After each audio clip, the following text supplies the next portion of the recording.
നബിയുനാ റസൂലുള്ളാഹി തങ്ങൾ പറയുന്നു, അമാറു ഉമ്മത്തി മിനസിത്തീന ഇലാ 70. എന്റെ ഉമ്മത്തികളുടെ വയസ്സ് 60-ന്റെയും 70-ന്റെയും ഇടയിലാണ്. ലോകത്തിന്റെ മുത്തായ ഹബീബായ തങ്ങൾ 70 വയസ്സ് വരെ ജീവിച്ചിരുന്നതേ ഇല്ല. 63 വയസ്സ് വരെ അല്ലാഹുവിന്റെ റസൂൽ ഈ ലോകത്ത് ജീവിച്ചു. ഈ ലോകത്ത് നിന്ന് നമ്മെ വിട പറഞ്ഞു പോയെങ്കിൽ ഹബീബായ തങ്ങൾ പറയുകയാണ്, ഈ ദുനിയാവിലെ എന്റെ സമുദായത്തിന്റെ ആയുസ് എന്ന് പറയുന്നത് 60-ന്റെയും 70-ന്റെയും ഇടയിലാണ്. 70 വയസ്സുള്ള മനുഷ്യന്മാർ പോലും അടുത്ത ദുനിയാവിന്റെ പിന്നാലോടെയാണ്. 70 വയസ്സായിട്ട് ദുനിയാവ്. ഇനി അടുത്ത ഷോപ്പിംഗ് കോംപ്ലക്സ്, അടുത്ത കമ്പനി, അടുത്ത പണം, അടുത്ത ഇടപാട്. മരിക്കുന്നൊരു ചിന്തയില്ല. ഒരിക്കൽ നബിയുനാ റസൂലുള്ളാഹി തങ്ങൾ അരികിലേക്ക് ജിബ്രീൽ അലൈഹിസ്സലാത്തു വസ്സലാം എന്ന് പറയുകയാണ്, യാ മുഹമ്മദു, ഏ മുഹമ്മദേ, ഇസ്മാ ശഅത ഫഇന്നക മയ്യിതുൻ. ആദരവായ റസൂലുള്ളാഹി സ്വല്ലല്ലാഹു അലൈഹി വസല്ലമ തങ്ങളെ നോക്കി മഹാനായ ജിബ്രീൽ അലൈഹിസ്സലാത്തു വസ്സലാം പറയുകയാ, മുഹമ്മദേ, നിനക്ക് ഇഷ്ടമുള്ളതുപോലെ ജീവിക്കാം. ഫഇന്നക മയ്യിതുൻ, നീ മരിക്കും മുഹമ്മദേ. ഈ ലോകത്ത് നിന്ന് വിട പറയും മുഹമ്മദേ. സല്ലല്ലാഹു അലാ മുഹമ്മദ് സല്ലല്ലാഹു അലൈഹി വസല്ലം. ഈ ലോകത്ത് നിന്ന് വിട പറയുന്നു. സല്ലല്ലാഹു അലൈഹി വസല്ലം തങ്ങളെ നോക്കി ജിബ്രീൽ അലൈഹിസ്സലാത്തു വസ്സലാം പറയാണ്, ഇഷ്ടാനുസരിച്ച് ജീവിച്ചോ. പറഞ്ഞ വാക്കാണ്, ആരെ നിർബന്ധിക്കുന്നില്ലല്ലോ. നബി തങ്ങളെ ഇഷ്ടാനുസരിച്ച് ജീവിച്ചോളാം. ഇത് നമ്മളോടുള്ള ഉപദേശമാണ്, നമ്മളോടുള്ള ഉപദേശ നിർദ്ദേശമാണ്. ജിബ്രീൽ അലൈഹിസ്സലാത്തു വസ്സലാമിനോട് ബഹുമാനപ്പെട്ട നബിയുനാ റസൂലുള്ളാഹി സ്വല്ലല്ലാഹു അലൈഹി വസല്ലമ തങ്ങൾ എത്രയോ സംഭാഷണങ്ങൾ നടത്താറുണ്ട്. ഭൗതികമായ ലോകത്തെക്കുറിച്ച്, ആഖിറത്തെക്കുറിച്ച്, സ്വർഗത്തെക്കുറിച്ച്, നരകത്തെക്കുറിച്ച് ചർച്ച ചെയ്യുമ്പോൾ ജിബ്രീൽ അലൈഹിസ്സലാത്തു വസ്സലാമാണ് ആദരവായ റസൂലുള്ളാഹി തങ്ങളോട് പറയുന്നത്, മുഹമ്മദേ, നിനക്ക് ഇഷ്ടമുള്ളതുപോലെ ജീവിക്കാം മുഹമ്മദേ. ഒരു ദിവസം നീ മരണപ്പെടും മുഹമ്മദേ. ആ വാക്ക് നമ്മളോടല്ലേ? ആ വാക്ക് നമ്മളോടല്ലേ? നബിതങ്ങൾ പോയില്ലേ? തീർച്ചയായിട്ടും നമ്മളോടല്ലേ? രണ്ടാമത് ബഹുമാനപ്പെട്ട ജിബ്രീൽ അലൈഹിസ്സലാത്തു വസ്സലാം പറയുകയാണ്, യാ മുഹമ്മദ്, മുഹമ്മദേ, അഹ്ബിബ മാ ശഅത ഫഇന്നക മുഫാരിഖുഹു. മുഹമ്മദേ, നിനക്ക് ഇഷ്ടമുള്ളവരെ സ്നേഹിക്കാം, ഇഷ്ടമുള്ളവരെ പിരിശം വയ്ക്കാം, ഇഷ്ടമുള്ളവരുമായി പ്രേമത്തിലാകാം, ഇഷ്ടമുള്ളവരെ പ്രണയിക്കാം, ഇഷ്ടമുള്ളവരുമായി സല്ലാപത്തിലാകാം. ഫഇന്നക മുഫാരിഖുഹു. ഒരു ദിവസം നീ ഇഷ്ടപ്പെട്ട നിന്റെ ഇഷ്ടഭാജനത്തെ ഉപേക്ഷിച്ചിട്ട് പോകേണ്ടി വരും മുഹമ്മദേ. നബിയുനാ റസൂലുള്ളാഹി സ്വല്ലല്ലാഹു അലൈഹി വസല്ലമ തങ്ങളോട് ജിബ്രീൽ അലൈഹിസ്സലാത്തു വസ്സലാം പറയുകയാണ്, എല്ലാരും വിട്ടുപിരിഞ്ഞു പോകൂലേ? നമ്മൾ എത്ര സ്നേഹിച്ച വാപ്പാകട്ടെ, ഉമ്മാകട്ടെ, ഭാര്യയാകട്ടെ, ഭർത്താവാകട്ടെ, മക്കളാകട്ടെ, നമ്മൾ നിലവിളിച്ചത് കൊണ്ട് അല്ലാഹു സുബ്ഹാനഹു വ തആല വീണ്ടും ആ റൂഹ് തിരിച്ചെടുക്കുകയോ? ഇല്ല, തീർച്ചയായിട്ടും ഇല്ല. പോവുക തന്നെ ചെയ്യും, മരണപ്പെടുക തന്നെ ചെയ്യും, ഈ ലോകത്ത് നിന്ന് വിട പറയുക തന്നെ ചെയ്യും. പറഞ്ഞിട്ട് കാര്യമില്ല. നമ്മുടെ നാട്ടിലല്ലേ ബഹുമാനപ്പെട്ട റിയാസ് മൗലവി നവറല്ലാഹു മർഖദഹു ഷഹീദ് ഈ ലോകത്ത് നിന്ന് വിട പറഞ്ഞു പോയത്. അന്ന് രാത്രി തന്റെ ഭാര്യയെ വിളിച്ചിട്ടായിരിക്കാം കിടന്നുറങ്ങിയത്. അന്ന് രാത്രി തന്റെ പൊന്നുമോള്, 2 വയസ്സുള്ള പൊന്നുമോള് ഷബീബ, ഫാത്തിമ ഷബീബ എന്ന പൊന്നുമോളെ കുറിച്ച് ഫോണിലൂടെ ചർച്ച ചെയ്യുകയും ആ ഫോണിലൂടെ ഒരു ചുടുചുംബനം നൽകുകയും ചെയ്തിട്ടായിരിക്കാം നമ്മുടെ സഹോദരനായ റിയാസ് മൗലവി ഉറങ്ങുന്നത്. അല്ലാഹുവേ, നിന്നെ കുറിച്ച് സ്മരിച്ചുകൊണ്ടാണ് കിടന്നത്.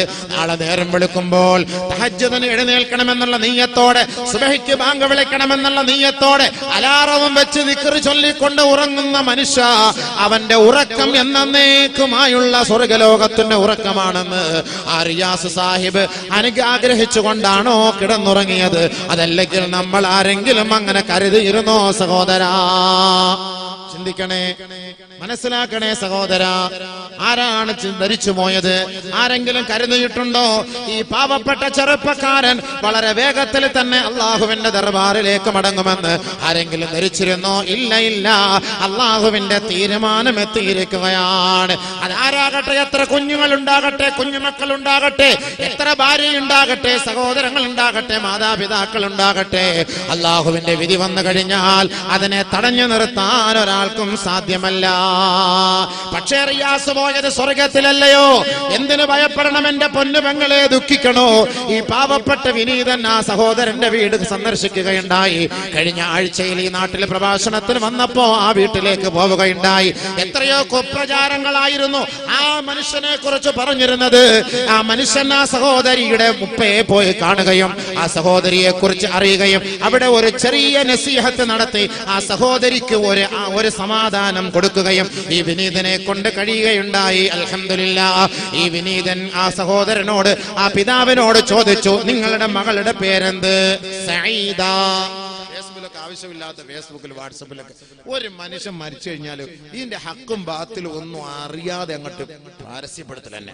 ഒരു 2 കുഞ്ഞുങ്ങൾ എടുത്തു വെച്ചിട്ട് 2 കുട്ടികളുണ്ട്, 3ാമത് ഗർഭിണിയാണ്, പേര് ഷഹീദ, അവൾ തന്നെ ഷഹീദാവാൻ നിയത്ത് ചെയ്തിരിക്കുകയാണ്, അതുകൊണ്ട് അദ്ദേഹം ഷഹീദ. എന്താ? ഞാൻ ചോദിച്ചു, നിങ്ങളുടെ മകളുടെ പേരെന്ത്? സഈദ. ഷഹീദ അല്ല. ഭാഗ്യമുള്ളവള് തന്നെ സഈദ. എത്ര വലിയ ഭാഗ്യമുള്ള ഷഹീദ എന്ന് പറയും. എത്ര മക്കളുണ്ട്? ഒരു കുട്ടിയുള്ളൂ, 2 വയസ്സായ കുഞ്ഞ്. 2 വയസ്സായ കുഞ്ഞ് ഷബീബ, ഫാത്തിമ ഷബീബ.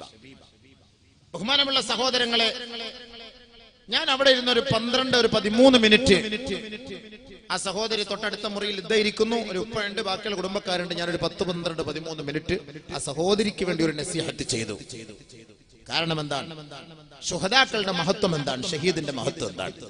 അല്ലാഹുവിന്റെ മാർഗത്തിൽ നമ്മൾ ബാങ്ക് വിളിക്കുന്ന വ്യക്തിയാണ് ഷഹീദ്. ബാങ്ക് വിളിക്കണം. ഇമാമിനെക്കാളും കൂടുതൽ പദവി ആർക്കാ? മുഅദ്ദിനാണ്. നമ്മളൊക്കെ നാട്ടില് മൊല്ലാക്ക, മുഅദ്ദിനൊക്കെ നമ്മൾ കാണുന്ന മുക്രിച്ച. നമ്മുടെ മുക്രിച്ചയുടെ ശമ്പളം 5500. ഹത്തീബിച്ചാന്റെ ശമ്പളം 15500. മുക്രിച്ചക്ക് എന്താ വിലയുള്ളത്? എന്നാൽ അള്ളാഹിന്റെ അടുക്കൽ ആർക്കാ ഏറ്റവും വലിയ വിലയുള്ളത്? മുക്രിച്ചക്കല്ലേ? ബാങ്ക് വിളിക്കല്ലേ? 5 നേരം അള്ളാഹുലേക്ക് വിളിക്കല്ലേ? ഹയ്യ അലസ് സ്വലാഹ്.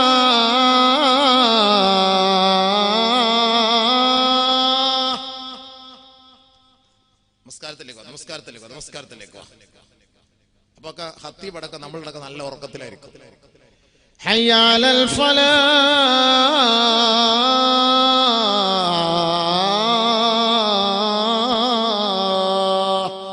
വിജയം. നിങ്ങൾക്ക് വിജയ നിസ്കാരത്തിലേക്ക് 5 നേരം വിളിക്കല്ലേ?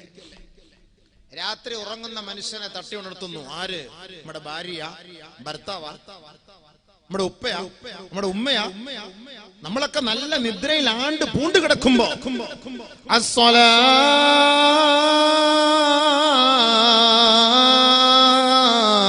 ഖൈറും മിനൻ നൗം.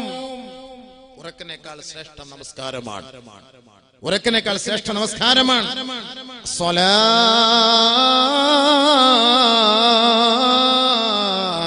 ഖൈറും മിനൻ നൗം. നമസ്കാരത്തിലേക്ക് അല്ലാഹുവിന്റെ മാർഗത്തിൽ വിളിക്കുന്ന ഒരു മനുഷ്യൻ നാളെ അവരുടെ കഴുത്ത് ഉയർന്നു നിൽക്കുമെന്ന് നബിയുനാ ഹബീബുനാ റസൂലുള്ളാഹി സ്വല്ലല്ലാഹു അലൈഹി വസല്ലം. ഷഹീദ് റിയാസിന്റെ തലനാളെ ഉയർന്നു നിൽക്കും, മഹ്ശറ വൻസഭയിൽ ഉയർന്നു നിൽക്കുമത്രേ. ഈ പള്ളികൾ മുഴുവനും ആരാണോ ബാങ്ക് കൊടുക്കുന്നത്, മുഅദ്ദിൻമാരേ, നിങ്ങൾക്ക് സന്തോഷ വർത്തമാനമാണ്.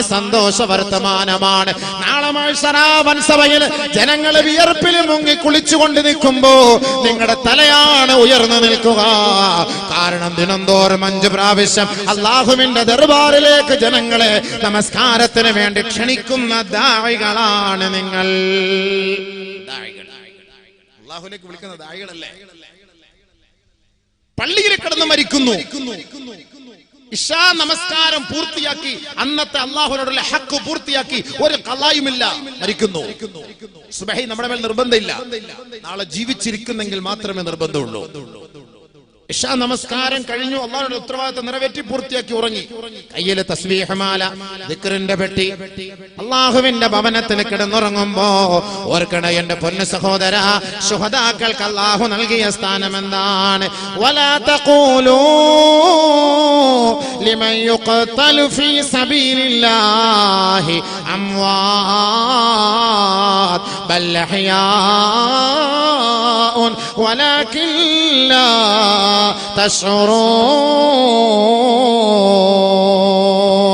പരിശുദ്ധ ഖുർആൻ നമുക്ക് പഠിപ്പിച്ചു തരുന്നു. ബഹുമാനപ്പെട്ട റിയാസിന്റെ വിധവയായ സഈദ എന്ന് പറയുന്ന പൊന്നു സഹോദരി, എന്റെ പൊന്നുപെങ്ങളെ, അതേപോലെ ഷഹീദ് ഫൈസലിന്റെ വിധവയായ പൊന്നു സഹോദരിയെ, ആയിരക്കണക്കായ നൂറുകണക്കായ മക്കൾ നമ്മുടെ നാട്ടിൽ നിന്ന് ഷഹീദാക്കപ്പെട്ടിട്ടുണ്ടെങ്കിൽ ആ ഷഹീദാക്കപ്പെട്ടവരുടെ മാതാക്കളും പിതാക്കളും പെങ്ങന്മാരും മനസ്സിലാക്കട്ടെ, അവരെ കുറിച്ച് നിങ്ങൾ മരിച്ചുപോയെന്ന് നിങ്ങൾ ധരിക്കരുതേ. ഇല്ല ഇല്ല, അവർ മരണപ്പെട്ടിട്ടേ ഇല്ല.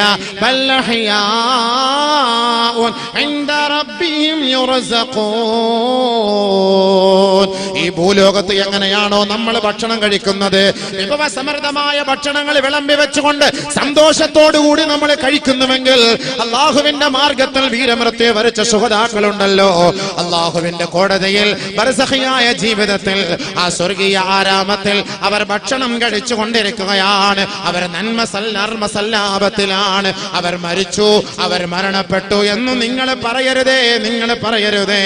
വലാ തഖൂലൂ ലിമൻ യുഖ്തലു ഫീ സബീലില്ലാഹി അംവാത്.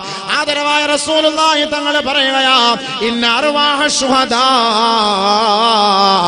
ഫീ ഹവാസിൽ തൈരിൻ ഖളിരിൻ ഫീ ഹവാസിൽ തൈരിൻ ഖളിരിൻ തസ്റഹു ഫിൽ ജന്നതി ഹൈതു ഷാത് ثم تأوي إلى قناديل معلقة تحت العرش فاطلع عليهم ربك فيقول ماذا تبغون. ആദരവായ റസൂലുള്ളാഹി തങ്ങൾ പറയുകയാ, അല്ലാഹുവിന്റെ മാർഗത്തിൽ വീരമൃത്യു വരിച്ച ശുഹദാക്കളെ, ശുഹദാക്കളെ, അല്ലാഹുവിന് വേണ്ടി രക്തം ചിന്തപ്പെട്ടവരെ, നിങ്ങളുടെ ശരീരത്തിന്റെ ഓരോ നാഡീ ഞരമ്പുകൾക്കുള്ളിൽ ഓടിക്കൊണ്ടിരിക്കുന്ന രക്തം അല്ലാഹുവിന്റെ മാർഗത്തിൽ വേണ്ടിയാണ് ഈ ഭൂലോകത്ത് വീണതെങ്കിൽ ഓർക്കണേ. ആദരവായ റസൂലുള്ളാഹി തങ്ങൾ പറയുന്നു, അവരുടെ ആത്മാക്കൾ ഒരു പച്ച പക്ഷിയെ പോലെ, ഒരു പച്ച തത്തയെ പോലെ, പച്ച പക്ഷികളെ പോലെ നാളെ ആഖിറത്തിൽ സ്വർഗത്തിൽ അതിന്റെ പരവതാനയിൽ വിരാജിക്കുകയാണ്, അതിന്റെ പരവതാനയിൽ സന്തോഷിക്കുകയാണ്.